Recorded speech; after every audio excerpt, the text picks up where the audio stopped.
And we're back to learning Illustrator in the year, day 74. Let me show you the Shear tool. You can find it where the scale tool is. Let's create a rectangle for this. No stroke color, but a fill. If you can't find it at all, press S. That activates the scale tool and then right click on that box. And there should be the Shear tool. You can just left click drag. And by positioning the mouse while you keep the left click active, you can reposition that.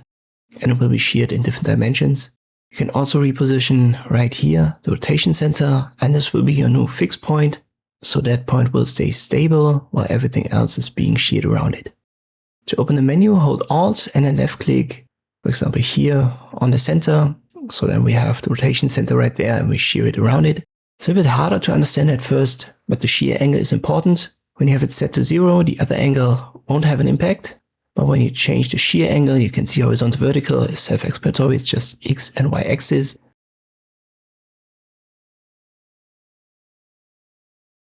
But you can also create an angle here, which is then basically the Z axis. But as I've said, this is only active when you have a shear angle set. So when you make that 0 and you adjust the angle down here, nothing is going to happen. But let me make that 15.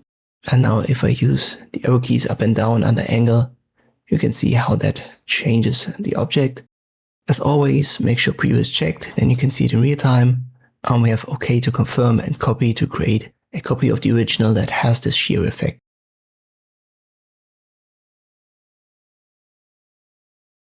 One more thing to add, you can shear an already existing element.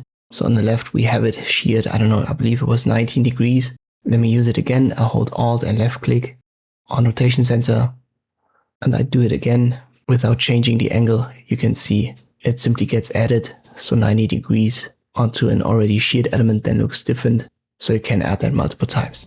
And this I can use the Shear tool in Illustrator. I hope this video was helpful. Thank you for watching and I'll see you next time.